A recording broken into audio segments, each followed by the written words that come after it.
Hello everyone, this is Stephen for Mrs. UNC, and today we've got the famous or infamous Kenmore model 158.1941, and this sewing machine is one of the very last all-metal geared sewing machines ever made. It was made in Japan by Maruzen, and it is a free arm machine. So for those of you who want a vintage sewing machine, but you really would like the use of a free arm or the flexibility, you would have it in this machine. And what I'm going to do today, we've put on over a dozen photos of the machine, and it will show you all the areas of the machine.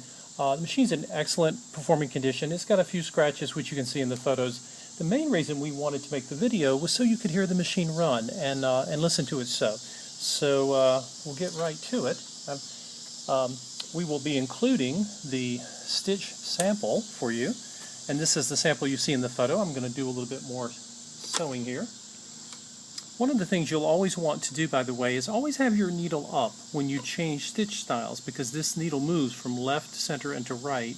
And the modern machines that some of you may be used to, the computer often will do this for you, but of course vintage machines are manually operated. So I know it seems obvious, but I always like to mention it just in case. Let's see here. And we'll get sewing. And what I'm doing right now is I'm making a zigzag stitch.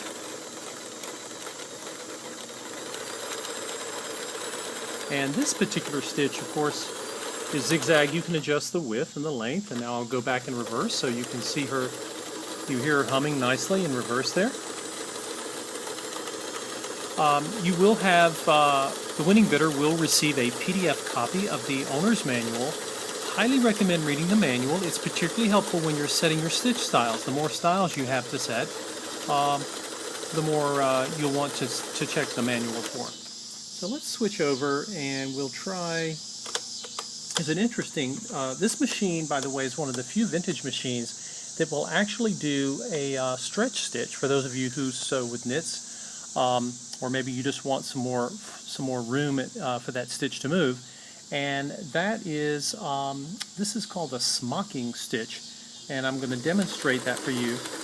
And if you watch the machine moving, you'll see that it's going forward and then it's taking a hop backwards.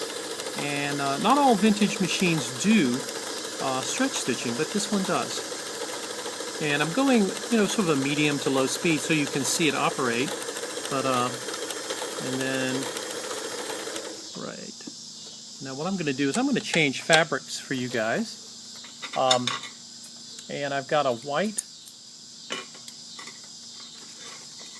bamboo fabric actually, and that was 2 layers on that particular fabric, that cotton, and I've folded this over so you can see 4. This machine will sew through multiple layers of fabric, so let's do 4, and let's do the smocking stitch, and let's see how it shows up here. I think you'll really get a feel for how the stitches appear. Just a beautiful stitch. Again, not everyone has a need for stretch stitches, but some of you might. And if you do, and you want the durability of an all metal geared machine, then this is certainly a great model to consider. As with all machines, the machine was totally clean and re-lubricated with grease and oil in the appropriate spots. All right. And this particular stretch stitch goes in reverse. Not sure if all of them do, so always check the manual. This makes sort of a neat pattern here that I'm making. This is a class 15 bobbin machine, so that's a very common bobbin size many of you are quite familiar with. Now I'm going to switch to another stitch. This is one of my favorites. It's really interesting. It is called a pine leaf, or sometimes a serge stitch. Now this is not a serger, but this is kind of a really interesting stitch, and it looks like a really secure one. So let's see here. And I'll get over into some white space so that you guys can see what this beautiful stitch looks like. I've never seen this on a vintage machine before. Of course, this machine is constructed around 1972, early 70s. But look at that amazing, that's a pretty darn secure stitch. And a beautiful one too. It gives a lot of great detail. And always try to show a contrasting thread color so that you can really get a feel for what the stitch looks like. It's awfully hard to see a white threaded stitch on white fabric.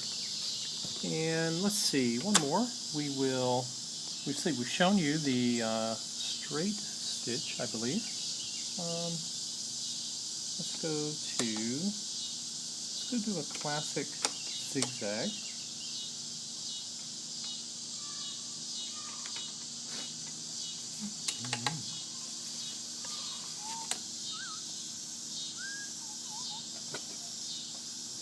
You can probably hear the birds. We're outside right now. Sometimes natural light is really good lighting for showing something like this. And okay, so I'm going to come right down between those two stitches, and you can see that beautiful zigzag. You know, not every vintage machine even has zigzag, and so this machine certainly does. So again, you have zigzag, a lot of varieties of zigzag here, and then I'll turn around and we'll come back down and I'll do some more straight stitching so you guys can see that.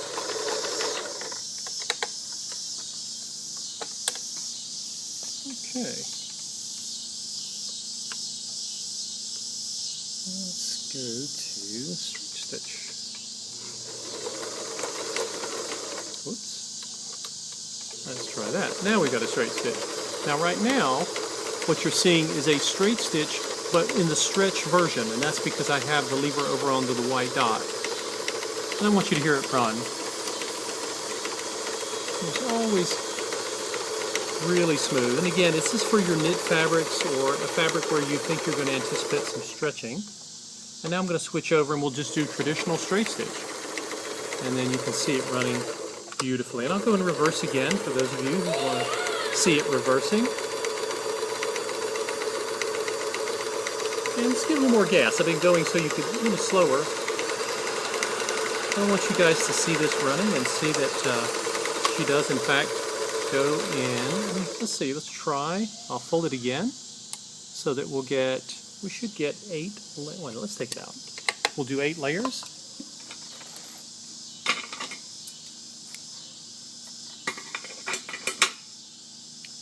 And again, these machines are not industrial strength. No one should ever advertise them as such. But they were designed to handle a lot of different, let's go, yeah, we'll get 8 layers folded over here. They were designed to do a lot of different projects in the home. So, you know, when you have, you're doing things with lots of folds and seams, it should be able to handle it.